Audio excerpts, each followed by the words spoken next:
Om Namo Bhagavate Vasudevaya.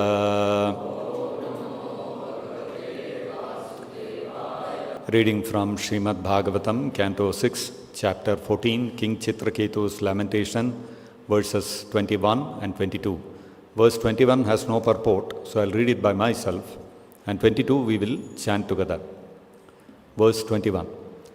Atmanah priyate natma parataswatayeva va lakshaye alabdha kamam tvam chintaya shabalam mukham. Translation. O King Chitraketu, I can observe that your mind is not pleased. You seem not to have achieved your desired goal. Is this because of you yourself, or has it been caused by others? Your pale face reflects your deep anxiety. Verse 22.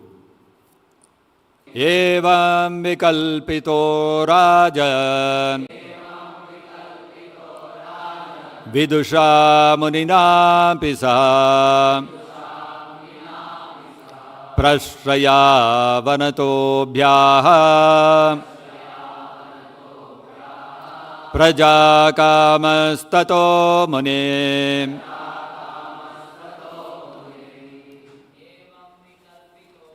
Translation and purport by His Divine Grace Srila Prabhupada. Sukadeva Goswami said, O King Parikshit, although the great sage Angira knew everything, he inquired from the king in this way. Thus, King Chitraketu, desiring a son, bent low in great humility and spoke to the great sage as follows. Purport by Srila Prabhupada. Since the face is the index to the mind, a saintly person can study the condition of one's mind by seeing his face. When Angira Rishi remarked about the king's discolored face, King Chitraketu explained the cause of his anxiety as follows. Thus ends the Bhaktivedanta purport. 5,000 years ago, 5,250 years ago, approximately, when Lord Krishna advented on this earth, it was primarily to relieve the burden of the earth from the kings who had been engaged in activities which were more for self-aggrandizement rather than for the spiritual welfare of the people. So to relieve the burden of the earth, to vanquish all the demoniac kings, Lord Krishna appeared. And the most powerful king at that time was Krishna's own uncle, maternal uncle, Kamsa. And because Kamsa had got that forewarning that the 8th child of his sister is going to be the cause of his death, Kamsa from the beginning, he persecuted his sister and his brother-in-law, Devaki and Vasudeva. And the first 6 children were all killed very brutally by Kamsa, who were born to Devaki.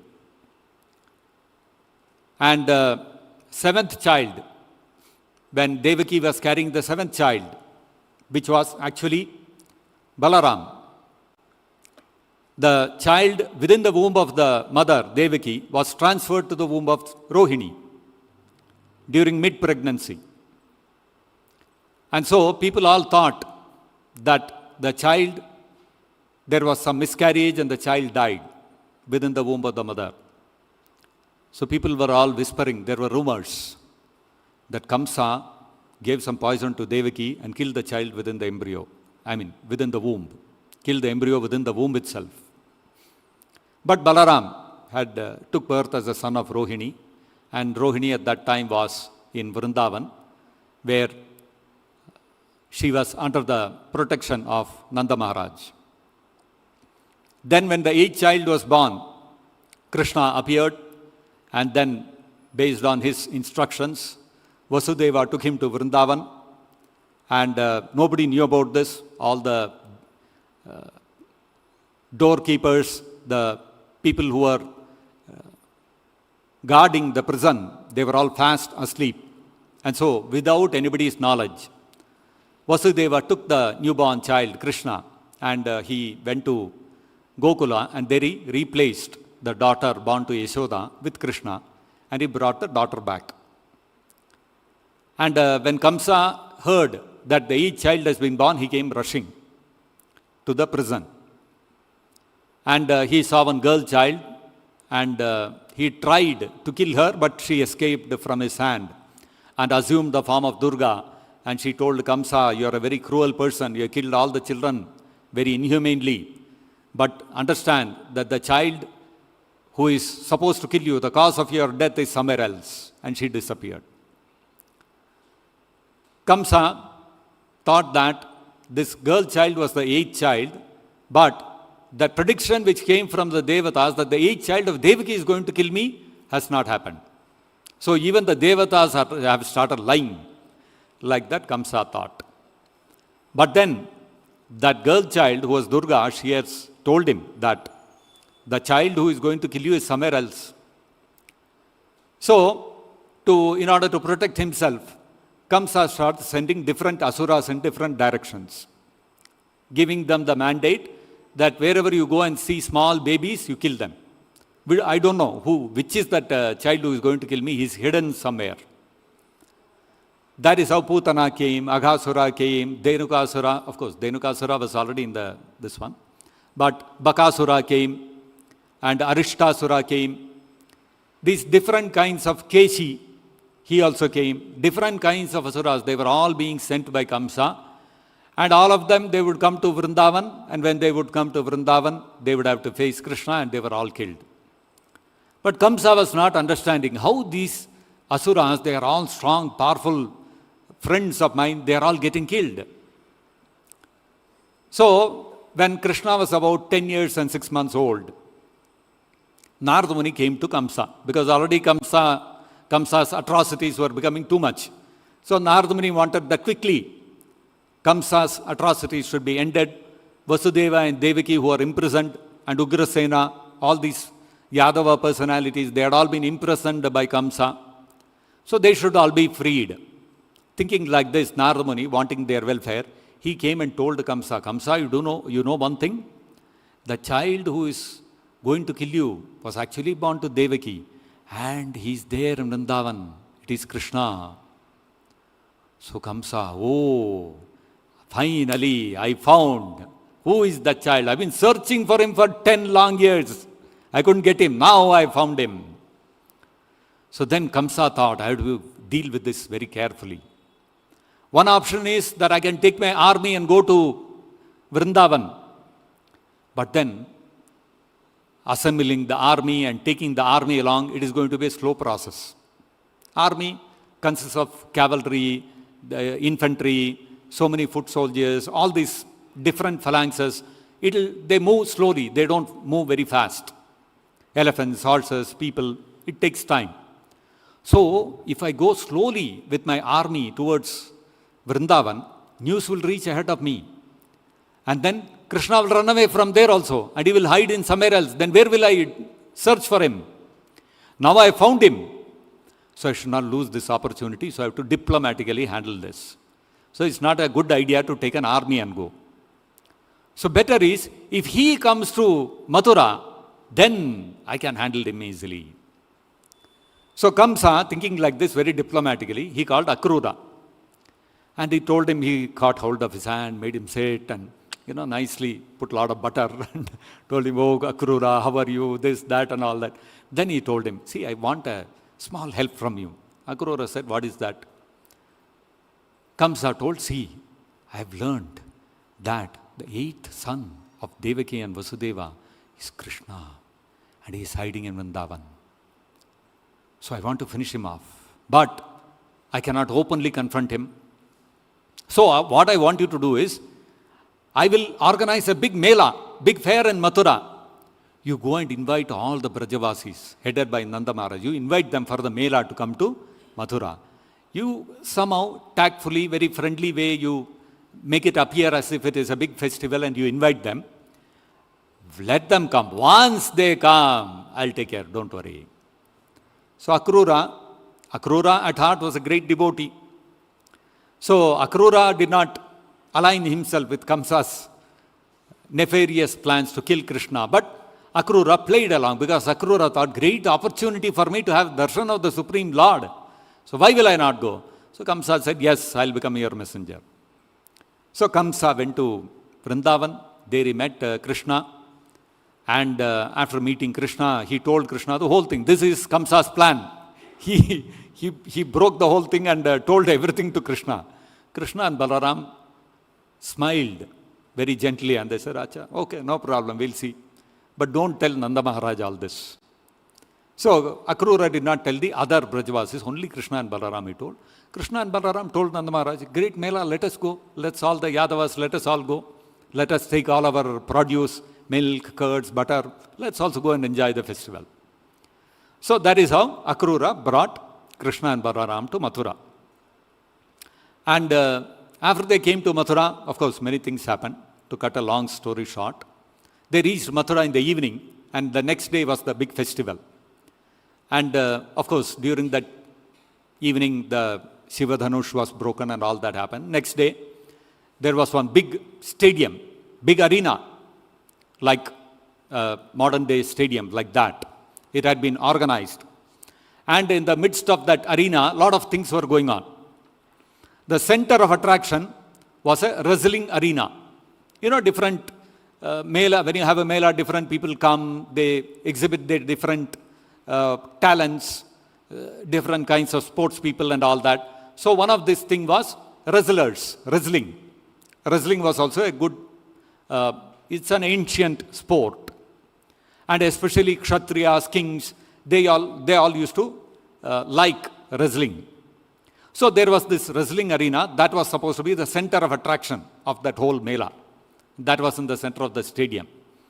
And Kamsa had told a few of his very powerful wrestlers, friends, Chanura, Mushtika, Shala, Tosala, all these Kuta and all these big, they were also Asuras. And they were professional wrestlers. Professional wrestlers means, big bodies, rippling biceps and triceps and chest and all those kind of things, really hefty, well-built guys. Wrestlers, professional wrestlers. And he told them like this, I've invited Krishna, he's prophesied to be the cause of my death. So when they come, you have to challenge them to a duel and then finish them off. So normally, professional wrestlers, they will wrestle just for fun and it will be a display of skill and strength and whoever wins, he is the winner, like that. But this Chanura, Mushtika and all, they used to wrestle to kill people. Meaning, it's not wrestling to fight, it's not a wrestle to who is winning or who is losing. It is a wrestle to death. Whomever they would wrestle with, they would if they lose to them, they would kill them. It's like that. And they had a perfect record. 50-0 kind of record, that kind of thing. No losses, all wins only. Too powerful. Chanura, Mushtika, all these people. So they assured Kamsa, don't worry. After all, what is he? Simple cowherd boy. No, he is not some wrestler or anything. And we have heard that he's only 10 and a half years old. Arey, bacha, we'll take care. Don't worry. Why are you worried? We are there, no. All those kind of assurances. So then, this whole arena and all kinds of people are assembled, and Kamsa had called all his friends. His friends means people of royal order, other princes, kings, neighboring states and all that. So they had also come. Then important Vaishyas, mercantile people. Then some rishis, brahmanas. Then important Shudras, everybody. And the whole of Mathura city, all the residents of Mathura, they had also come. The women had also come, children had come. Everybody was there. Young people, old people, everybody was there. And they are all enjoying the different things, displays which are going on. And then, suddenly, Krishna and Balaram walk in. And everybody's eyes turn towards them. Beautiful two personalities, decorated with the garland of forest flowers, and jovially joking with their friends and all that, all those Gopa cowherd friends and all. Everybody was, their attention got completely diverted to Krishna and Balaram. Such beautiful personalities. They had all heard there is Krishna and Balaram in Vrindavan, exquisitely beautiful and all that. Now they were seeing for themselves, especially the women. They were all completely enamored, captivated by the beauty of Krishna and Balaram. So in Krishna and Balaram, like small kids are there, they are joking and they are also seeing all the stadium and all those kind of things. And then Chanura saw, oh, this is Krishna. Okay. So he immediately called Krishna. Krishna, I've heard about you. Please come, please come. So Krishna and Balaram came forward. So I am Chanura. I am a wrestler and this is Mushtika. And we have heard that you wrestle a lot we have heard a lot of your wrestling exploits in the forests of Vrindavan. So we want to wrestle with you. So Krishna looked at him and he said, hey, we simply wrestle amongst ourselves for fun. We are simply playing like kids. You are all professional. We are not professional wrestlers, Baba. We cannot compete with you and all. So Chanura said, Krishna, don't tell like that. We have heard that you killed Bakasura and Arishtasura and all these people. So you are not ordinary. We know. Come. Why are you this one? Let us fight. Let us give pleasure to the king. Come on. So Krishna and Balaram said, okay, what is there? It's a sport. Let us sport. So Krishna and Balaram got ready. And then Chanura said, Krishna, I will fight with you. Mushtika will fight with Balaram. And both said, okay. Krishna immediately tied his cloth around his waist like a belt, and Balaram also tied, and they got ready. And then, you know how wrestling is, right? Krishna against Chanura, Balaram against Mushtika. And hand to hand, they are catching and then trying to push each other and grappling with each other, and then their leg against their leg, hand against hand, chest against chest, head against head, shoulder to shoulder, pushing, pulling, dragging, all this is going on. And slowly the fight between these two parties is picking up gradually. Momentum is picking up, Slowly they assess each other's strengths and what move to take and strategize, and slowly the momentum picked up and it became more and more intense. And Chanura and Mushtika, not just grappling, pushing, pulling, and somebody will run behind, catch the other person from behind, lift him up and throw him behind, and then the other guy will immediately get up and then again come rushing towards the opponent, and like this it became really intense. And then after playing around like this for a little while, then Krishna decided, enough. He got bored, enough. So Krishna clenched his fist and quickly 3 blows he gave to Chanura. And Chanura got jolted and the entire stadium fell silent. What is this we are seeing? Chanura like a big mountain, rippling muscles and huge chest like a mountain, and huge guy, maybe like nowadays you will see in wrestling this one and all, 7 feet high and all that. Real mountain of a guy. And here is Krishna, appears like a 16-year-old boy, very delicate, soft limbs, and not like a wrestler and all that. He is hitting Chanura and Chanura is getting jolted. Chanura was shocked, not expected. He never expected something like this. He felt like as if some truck had hit him. So Chanura thought, cannot play around now to finish him. So Chanura rushed forward and he clenched both his fists and then gave one blow to Krishna, mighty blow summoned all his strength and gave a blow to Krishna. What was Krishna's reaction? Just like somebody throws a garland at an elephant. How will it do? Shrug it off. Hey, what is this? Like that, Krishna shrugged it off. And everybody was surprised. What is this? Krishna is hitting Chanura. Chanura is getting jolted. Chanura is striking Krishna. Nothing is happening.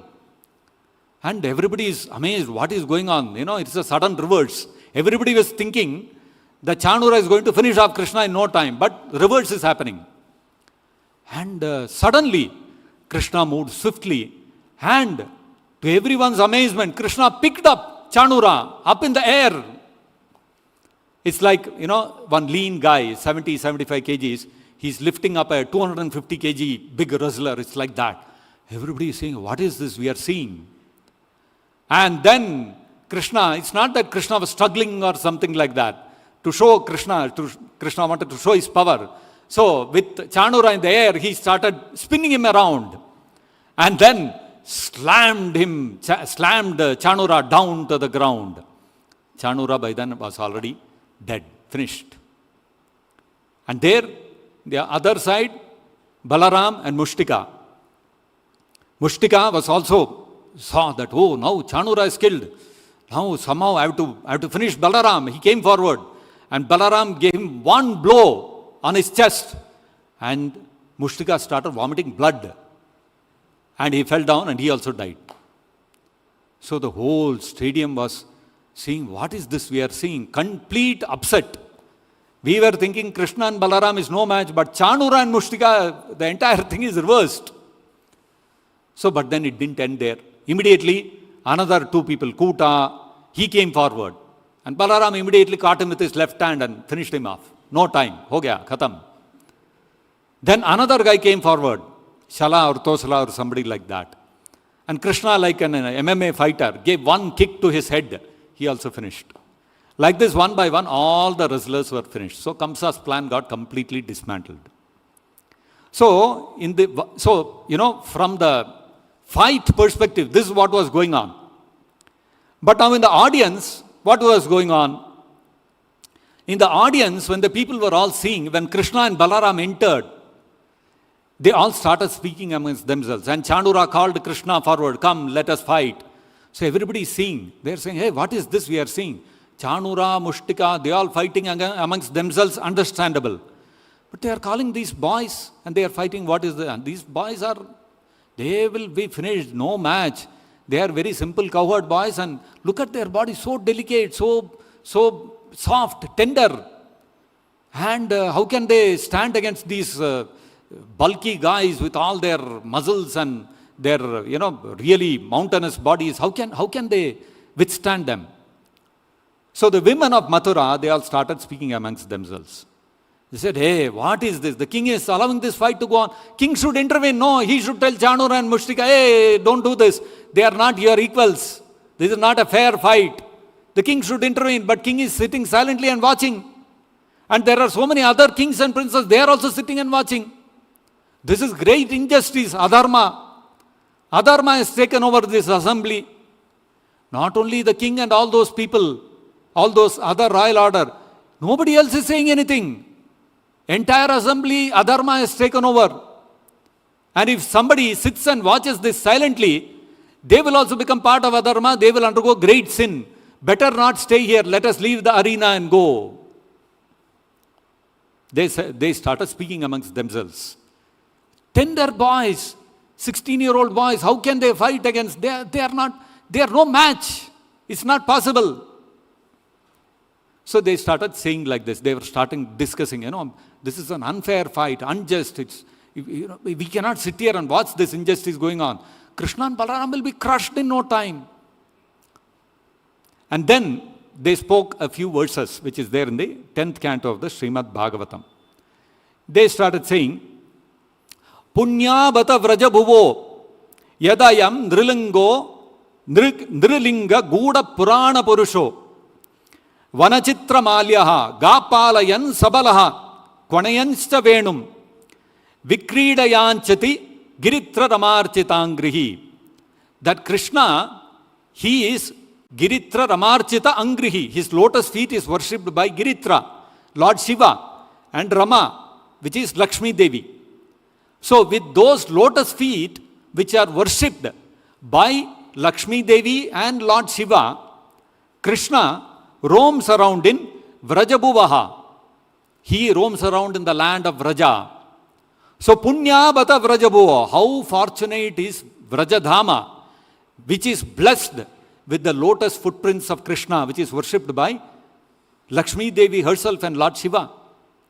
And not only that, Yedayam Nrilingaha, Krishna appears like a human being. But Guda Purana Purushaha, but he is actually, confidentially, he is Purana Purusha, he is the oldest person, he is the supreme personality of Godhead. Purana Purusho Vanachitra Malyaha, and he is decorated with a garland of forest flowers. And Ga Palayan, what does he do every day? Every day he tends the cows. He takes the cows for grazing. Sabalaha, along with Balaram, he goes to the forest every day to graze the cows in the forest of Vrindavan. And how does he go? Kwanayanscha Venum. He plays melodiously on the flute and he goes. So, and Vikridayanchati.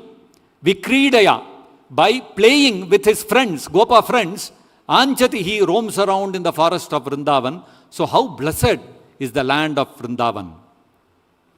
And then they said, Gopyas tapah kim acharan yadamushya rupam lavanya saram asamordham. So they said, not only is Brajadhama so blessed, even the gopis, all the gopis of Vrindavan, Gopyas tapah kim acharan, what kind of austerities did they perform?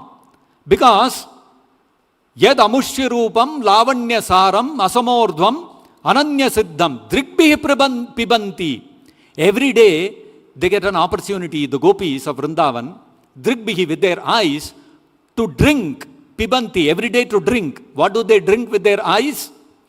Drikbhi pibanti anusavabhinavam. They drink anusava.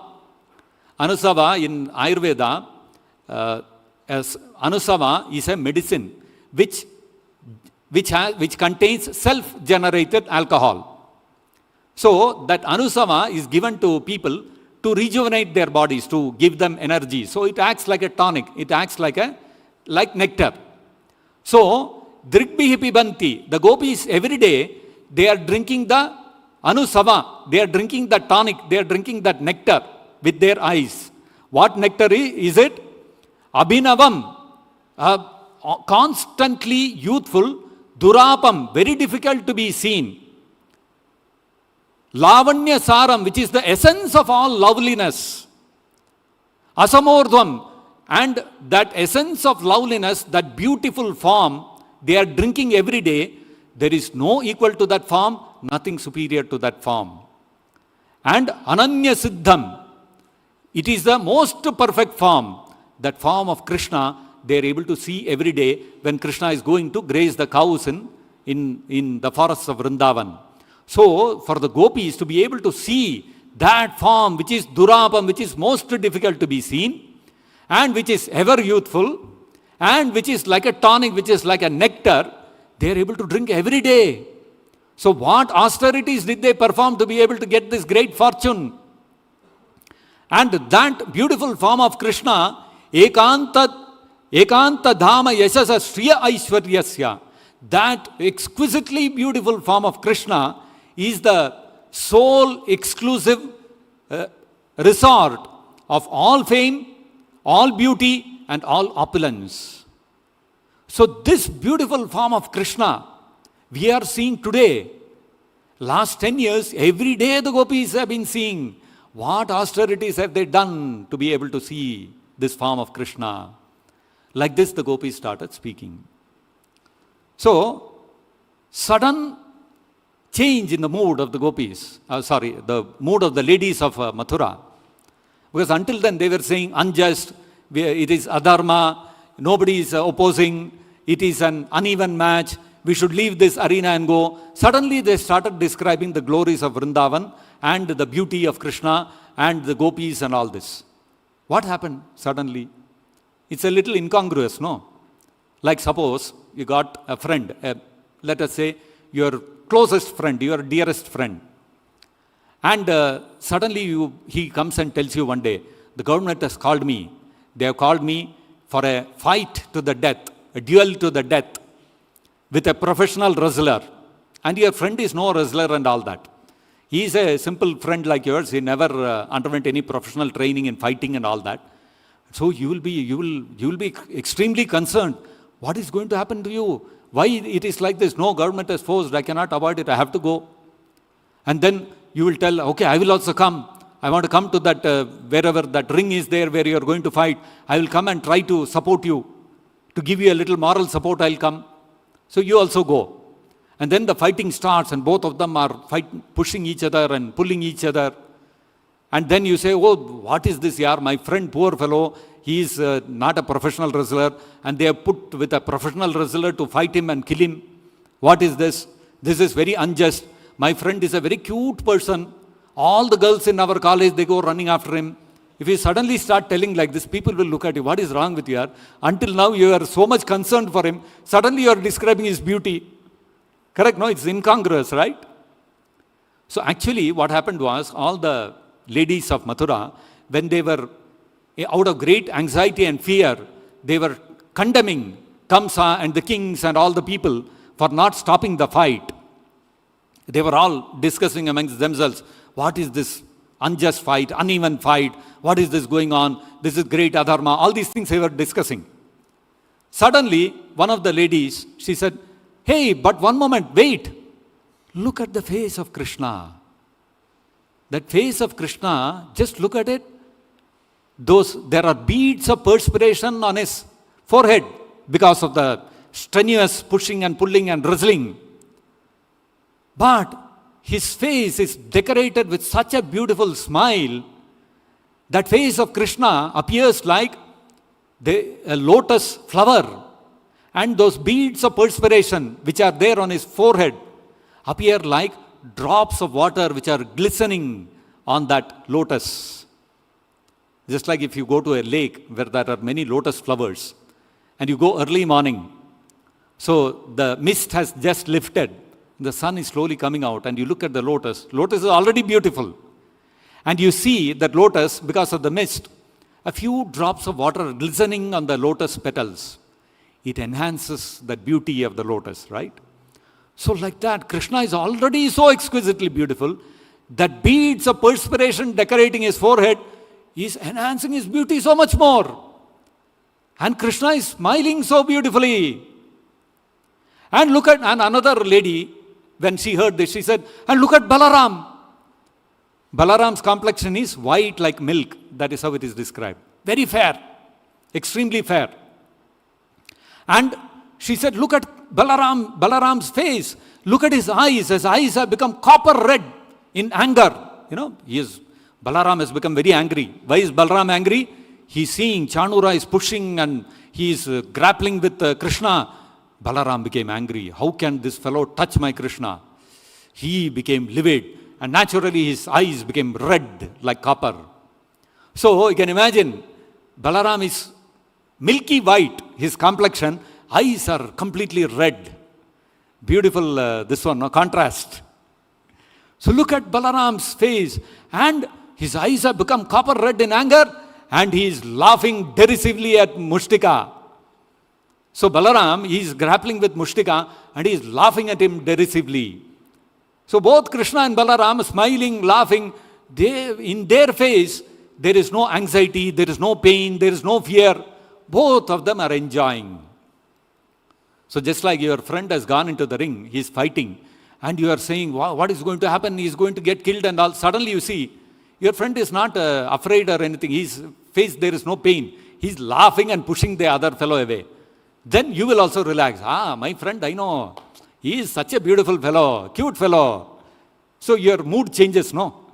When you see that your friend who is there fighting, he is enjoying, he is smiling, he is laughing, and he is fighting without any cares, what will happen? Your confidence will go up. Then you are no more bothered about the fight. So the ladies of Mathura also, when they saw Krishna's countenance and Balaram's face, they realized they are not in any pain, they are not going to get defeated like that. So their whole mood shifted and they started glorifying Krishna's and Balaram's beauty. So you see how the face is the index of the mind. Prabhupada is explaining in the purport here. By seeing Krishna's and Balaram's face, the ladies of Mathura, they understood that Krishna and Balaram are not in any pain. They are not under any distress. So their whole mood changed. So if a person is under great severe stress, if he is under fear, when you see his face, you can make out, oh, this man, is very afraid. He's in great pain. His whole face is contorted. You can make out. But if he is smiling, he is laughing, you can make out, yeah, he is enjoying. He is not in any distress, right? So, according to the emotions that you are facing, that the emotions that you are undergoing, the emotions that you are experiencing, your face will also, the expressions on your face will also change. If you are angry, your face will appear in one way. If you are fearful, your face will appear in another way. If you are in great distress, your face will appear in another way. So, the face is the index of the mind. What happens is the soul, the Atma, when the Atma undergoes any experience, that experience first manifests in the mind. And now the mind, because the mind is master of all the senses, all the senses will start manifesting whatever is going through in the mind. So the face is the first place where the mind's state will be expressed. The other senses also will follow suit. Like for example, if you are angry, you become very angry, what will happen? Your hand will rise, going to beat you, will slap you. So your hand is following what is the state of mind of whatever the state is of your mind. And suppose you are feeling very kind towards somebody, same hand will rise, you will start caressing, right? And same hand, when you are fearful, I have to protect myself. So you see, the body also responds according to the state of your mind, whatever experience you are undergoing, whatever emotions you are undergoing. And the state of the mind is determined by your past karma. What kind of state your mind is in. So if your karma is very bad, you will always be in a fearful state. You will always be in an anxious state. You will always be in a very sad state. If you are a lot of punya karma, you will be very peaceful, you will be very happy, you will be jolly.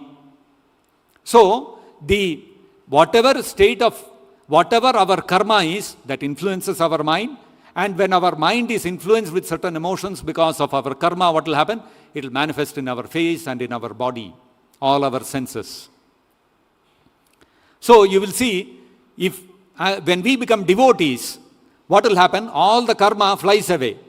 All the karma is taken away. All the karma is destroyed. Sarva dharman parityajya mamekam sharanam braja aham tvam sarva papebhyo mokshayishyami ma shuchaha. When we come to Prabhupada's lotus feet and we surrender to Prabhupada, what happens? All the reactions, all the past reactions are taken away. So no matter whatever background we come from, what will happen? When we come to Krishna consciousness, when we surrender to Krishna, you will see that we will become filled with bliss, natural bliss. And that bliss, naturally, it has to manifest. It has to manifest in our face, in our body, isn't it? That's why you will see early morning, 4:30 a.m., we'll come to the temple hall, you can see the manifestation of that happiness, all jumping and dancing and singing. When do we dance? When do we sing? When we are happy, right? Nobody sings when he is in distress, isn't it? Nobody dances in distress. So,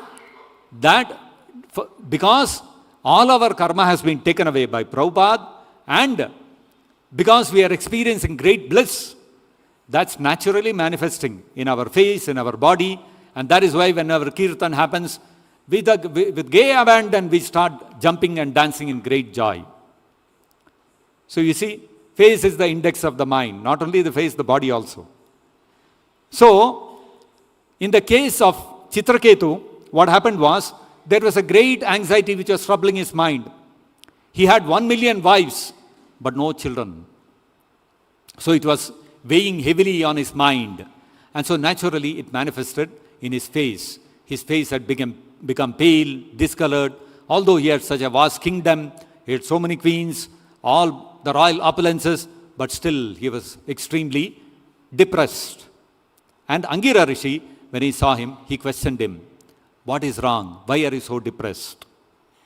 As Prabhupada is saying, although the face is the index of the mind, not everybody can read the face and the mind of the person. Saintly people like Prabhupada, people like Narada Muni, Veda Vyasa, moment they see a person seeing the face, they will be able to immediately decode what is going on in his mind. So Angira Rishi, the moment he saw Chitraketu, he could make out what is going on in his mind. Similarly, there are many instances where devotees, you would all have heard, memories of devotees, they come in front of Prabhupada and they feel Prabhupada is seeing through them. And Prabhupada is able to read their mind. There is one instance, one beautiful pastime. One Mataji describes, I forget her name. This was in 1971 or 72, that time when Prabhupada had come to India with all his Western disciples. And Prabhupada was conducting all the Pandal programs in Bombay, Delhi, all these places. And then what happened? Lot of Indian people, they would come and visit Prabhupada for his darshan and all that. Indians are generally like that. Any saintly person comes, they will go, they will visit, take blessings like that. So Prabhupada was sitting with some Indian guests and they were all talking to him. And this Mataji happened to come into that room, that darshan room of Prabhupada, where they were all sitting. And Prabhupada motioned her to sit. She and one more Mataji, both of them sat down. And then Prabhupada was telling them, see, they are all Westerners, but they have given up all their Western culture, and they have taken up Indian culture. So all Indians also should become more serious about our culture. And then Prabhupada looked at them and then said, please recite Ishopanishad. So the two Matajis started reciting. Om Purnamadaha Purnamidam, they started. And first verse, second verse, third verse, Prabhupada is saying, go on, go on. And this Mataji is thinking, we know only up to sixth verse. After that, we don't know. So what is going to happen when I complete sixth verse? So fourth verse over, tension is slightly building up. Fifth verse over, now her heart is palpitating. Sixth verse, she thought, sweat is breaking out. She's thinking, what is going to happen now? After sixth verse, what will I do? She finished the sixth verse and Prabhupada said, that's enough. And she was like, as if liberated. So you see, Prabhupada knew exactly where to stop. See, this is a saintly person. He knows what is going on in your mind. Similarly, there are so many instances. There is another Mataji, she was telling, she was going on researching about one plant, Kusha plant. And when she had to take initiation, she was constantly praying, I should get some nice name of some plant, something like that. Because she was she had a lot of inclination towards tending plants and stuff like that. So she was always taking care of Tulsi and she was researching about plants and all that. And she was praying, Prabhupada, in her mind, I should get some nice name which is like some plant or some flower or something like that. And when her name came, it came Kusha Devi Dasi. And she was like, oh, what is... Prabhupada read my mind. This is what I wanted, and Prabhupada gave that name only. So like this, hundreds of instances you can find where Prabhupada practically read the mind of the devotee. Some other devotee wanted one particular kind of beads. And he was thinking, if only I get that kind of beads, it will be nice for me to chant. But, hundreds of beads are coming, Prabhupada is chanting and sending to everyone by mail and all that. Where I'm going to get that kind of bead? Finally, on the initiation day, he got exactly that bead which he had been looking for. So you see, like this, so many instances you can find where Prabhupada was reading the mind of that devotee, even though he may not be sitting in front of him. So if somebody is sitting in front of a saintly person, sadhu, he can see through your mind clearly.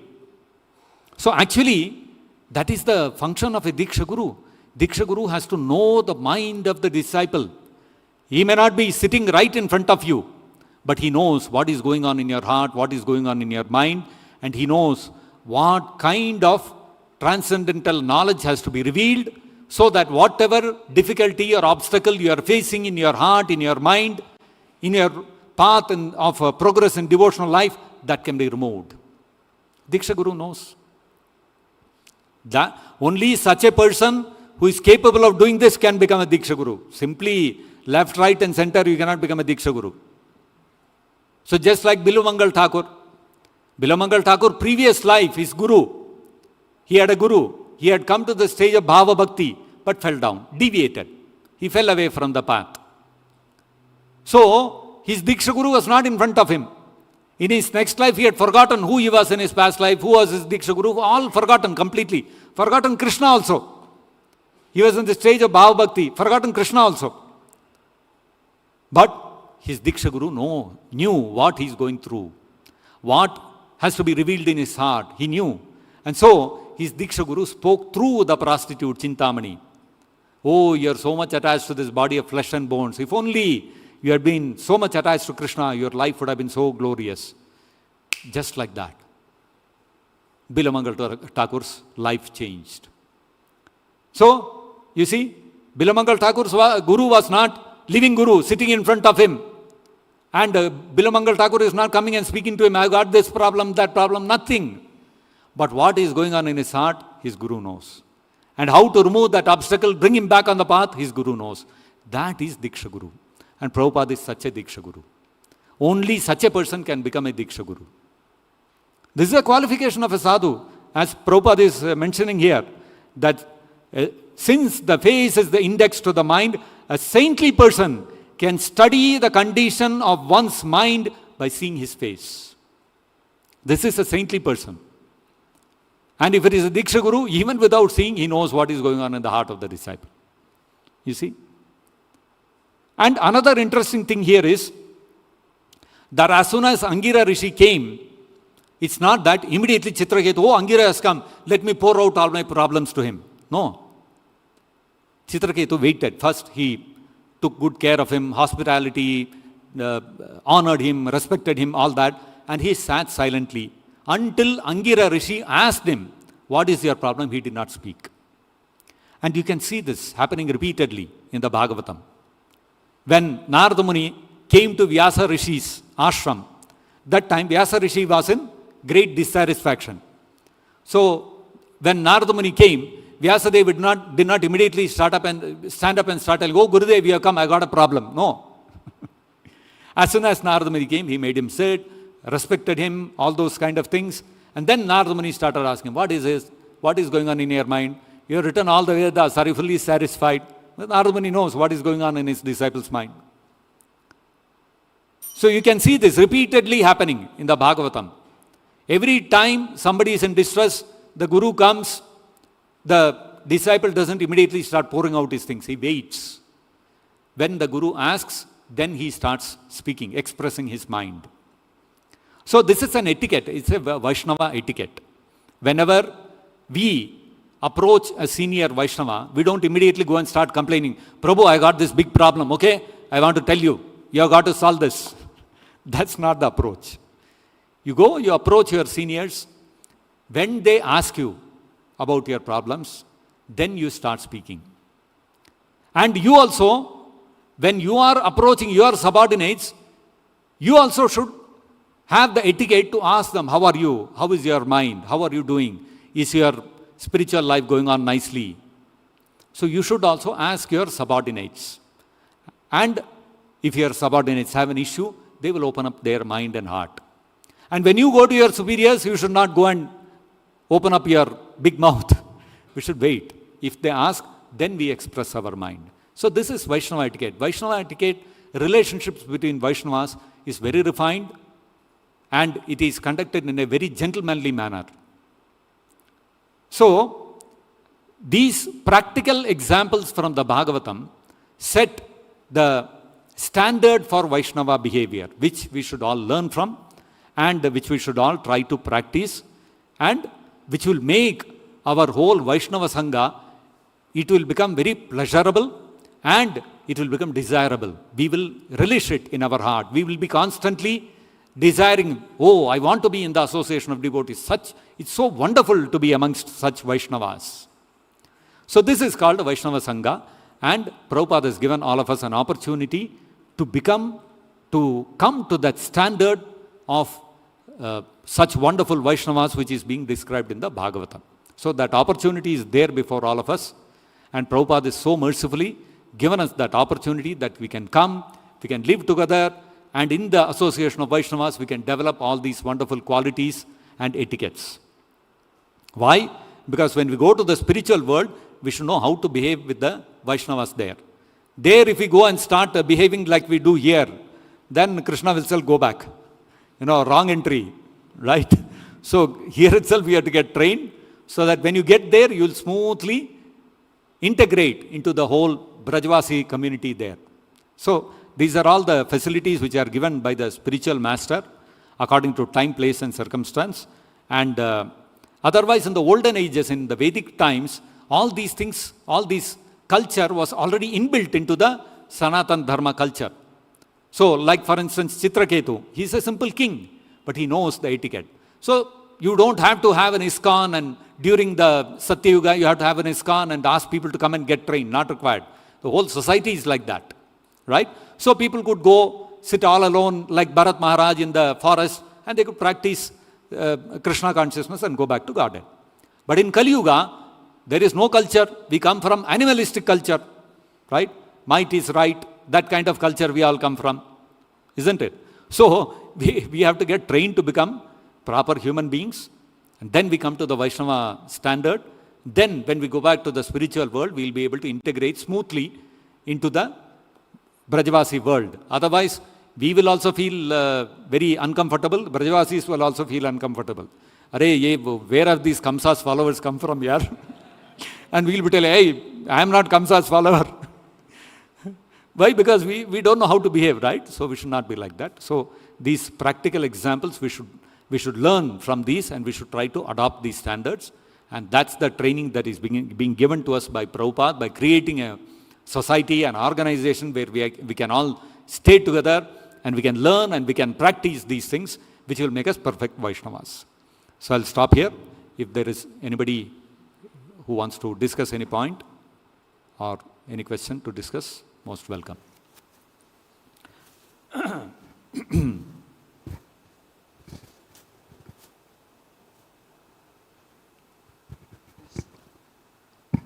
Hare Krishna, Prabhu. Prabhu, you said like if authority is not asking questions, we should not tell our things. Sorry, I couldn't get you. So, like you said, right, if they are asking about problems, then only we have to tell. If somebody is asking about problems, then only we have to tell. We reveal our heart, yes. That's generally the Vaishnava way of Vaishnava culture. But if there is a problem which has to be expressed, like it is very concerned to us.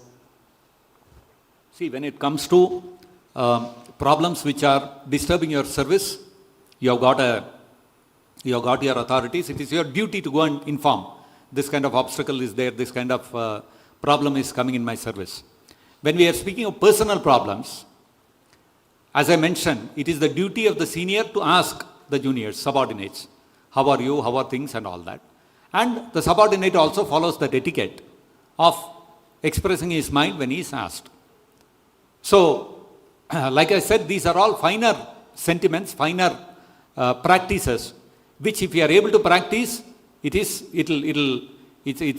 brings about a very refined culture within the group of devotees. That's what I was trying to convey. Thank you so much. Hare Krishna. Anybody else? Anything else? So we'll stop here. Grantharaj Srimad Bhagavatam ki jai, Vishwaguru Srila Prabhupada ki jai, Nitai Gaur Premanande Hari Hari Bol.